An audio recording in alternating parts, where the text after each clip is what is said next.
Okey, hari ini kita nak kupas satu topik yang saya rasa sangat dekat di hati semua pendidik. Asas literasi bahasa.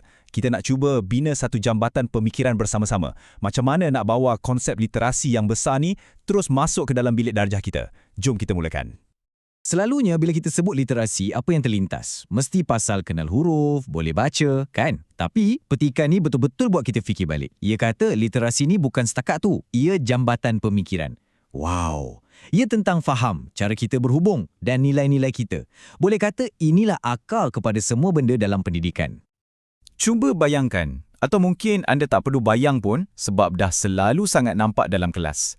Ada seorang murid ni baca, lancar betul. Sebutan semua perfect. Tapi, bila kita tanya soalan mudah, adik faham tak cerita ni? Senyap.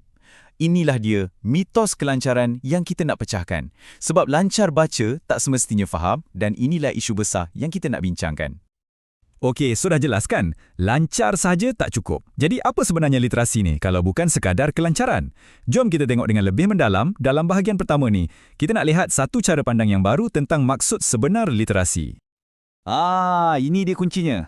Literasi ni sebenarnya satu kitaran yang hidup, yang sentiasa bergerak. Ia bermula dengan input, macam bila kita membaca atau melihat sesuatu. Tapi ia tak berhenti kat situ. Maklumat tu kemudian masuk ke fasa proses dalam otak kita. Ini bahagian paling ajaib, di mana minda kita betul-betul bekerja, memproses dan cuba faham.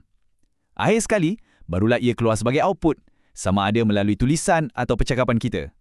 Input, proses, output. Simple tapi sangat berkuasa. Jadi apa poin utamanya? Senang je. Literasi ni bukan kerja mekanikal macam mesin fotostat, bukan copy-paste. Ia satu proses kognitif yang aktif. Fikirkan macam gear yang sedang berputar dalam otak kita, membina makna, mencipta kaitan. Inilah perbezaan paling besar yang kita sebagai pendidik kena faham betul-betul. Baik, kita dah nampak gambaran besarnya kan, kitaran tu. Sekarang, jom kita zoom in pada bahagian pertama, tonggak bacaan. Apa sebenarnya yang berlaku bila kita membaca? Jom kita selam. Saya suka sangat metafora bongkah ais ni sebab ia sangat tepat. Apa yang kita nampak kat permukaan air tu? Itu cuma kebolehan kenal huruf dan perkataan.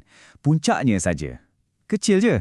Tapi, bahagian yang paling besar yang tersembunyi kat bawah tu, itulah proses kognitif yang sebenar.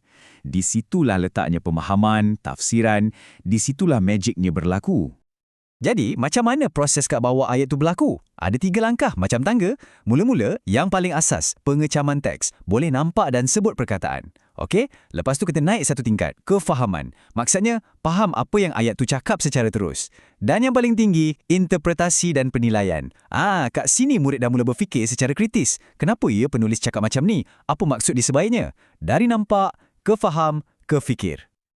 Okey, settle bab membaca. Kita dah selam dalam. Sekarang, jom kita timbul balik dan tengok bahagian output pula. Tonggak tulisan. Yang ini pun ada perjalanannya tersendiri. Dari sekadar teknikal, sampailah ke tahap kreatif. Sama macam membaca tadi, kita kena betulkan salah faham kita tentang menulis. Menulis ni bukan aktiviti salin menyalin, tak sama. Ia satu proses. Fikirkan macam ni. Kita mengandung satu idea, kita membentuk idea tu jadi ayat-ayat yang tersusun dan akhirnya kita melahirkan satu karya yang baru dan bermakna. Sangat kreatif kan? Perjalanan menulis ni pun ada peringkat-peringkat dia. Mula-mula, kita kena kuasai benda-benda asas yang mekanikal macam ejaan dan tanda baca. Dah lepas tu, baru kita boleh naik ke level seterusnya, membina ayat yang logik, yang ada tata bahasa yang betul. Dan puncaknya, bila kita dah boleh sampaikan idea kita sendiri, bila kita dah ada suara kita dalam tulisan tu. Itulah matlamatnya. Okey, kita dah faham pasal baca, dah faham pasal tulis. Sekarang soalan paling penting. So what? Apa semua ni bermakna untuk kita, para pendidik? Bahagian terakhir ni, kita akan cakap pasal peranan kita, mandat kita, tanggungjawab besar kita. Cuba tengok kesan gelombang ni. Semuanya bermula dari satu titik di tengah-tengah murid kita. Bila kita ajar literasi dengan betul, kita bukan saja bagi dia ilmu, kita bagi dia keyakinan. Lepas tu, riak tu makin besar, ia sampai pada kita, para guru, kerja kita jadi lebih bermakna dan riak tu terus merebak, sampailah ke seluruh masyarakat. Inilah impak sebenar kerja kita. Jadi, macam mana nak buat? Ada 5 prinsip asas yang kita kena pegang. Pertama, mesti berperingkat. Jangan terus lompat ke yang susah. Kedua, bermakna. Kena ada kaitan dengan dunia murid. Ketiga, kontekstual. Guna apa yang ada di sekeliling mereka. Keempat, berterusan. Bukan buat sekali-sekala, tapi setiap hari. Dan paling penting, kelima, inklusif. Tak ada seorang pun yang boleh tertinggal. Dan inilah kesimpulan besarnya, mandat kita. Kita kena ingat, literasi ini bukan satu lagi subjek dalam jadual waktu. Bukan. Ia adalah nadi profesion perguruan. Ia cara kita mengajar semua subjek. Kenapa? Sebab matlamat akhir kita bukan setakat nak pastikan murid tak tercicir. Matlamat kita jauh lebih besar untuk membina satu generasi yang mampu berfikir. Baiklah, kupasan kita dah sampai ke penghujung. Tapi kerja sebenar bermula sekarang di bilik darjah anda. Jadi saya nak tinggalkan anda dengan satu soalan. Soalan yang membawa kita kembali ke mula-mula tadi. Dengan semua yang kita dah bincang ni, fikirkan esok bila masuk kelas, macam mana ya kita nak bina jambatan pemikiran ni untuk anak-anak murid kita? Setiap hari, fikir-fikirkan.